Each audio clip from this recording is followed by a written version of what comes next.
Life will not get easier. You will lose your mother, your father, people will hurt you, and you won't understand why they treat you that way. These kinds of things will happen often in life.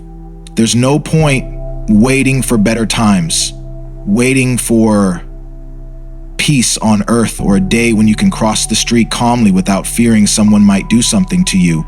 That day will never come. The world is the way it is. If we don't create better times ourselves, they'll never happen. People want to know how to stop overthinking, how to stop being stuck with thoughts that only get in the way. The simple answer is learn to meditate.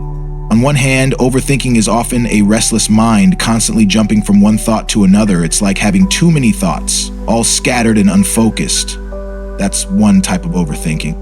On the other hand, overthinking can also mean being stuck on one single thought, going over it again and again, trying to find a solution. This is another kind of overthinking, focusing on one specific idea that won't leave your mind.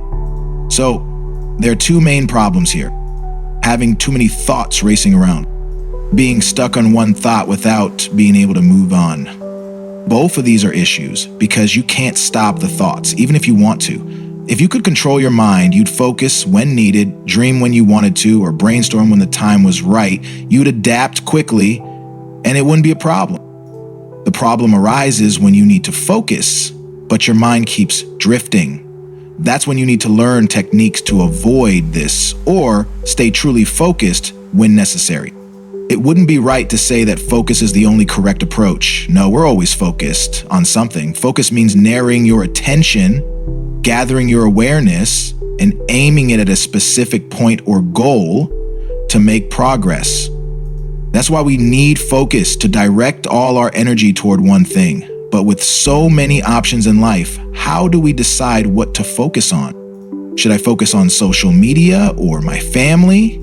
Should I work on my first business or my second one? Should I think about my ex-wife or my current partner? There's so many choices. That's why it's important to step back and review your life sometimes. Background events are different from your main focus. Right now, my focus is you. I'm concentrating. The more I focus on this, the more I forget about who's sitting there, about your brother or your friends. But it's important to learn that we can balance both.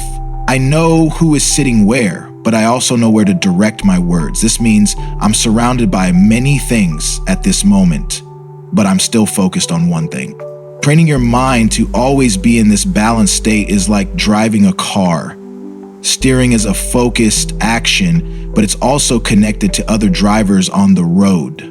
So, what's more important? Focusing on the other drivers or on your own driving? Both at the same time. That's why focus and openness must go hand in hand. This is why yin and yang cannot be separated. To achieve this balance, you sometimes need individual focus practice. Let's say we're focused on something right now, like work, studying, or taking care of family. We think, I'll follow my dreams later, but I don't have time for that right now. But that later never really comes, does it? We tell ourselves when I have more time, then I'll do it, or when things get better then, but time doesn't magically appear, and things don't become perfect. We need to understand that if we don't start acting right now, our dreams will stay just dreams. It's simple. We have to stop believing that the perfect time will come. If we don't create better times ourselves, they'll never come.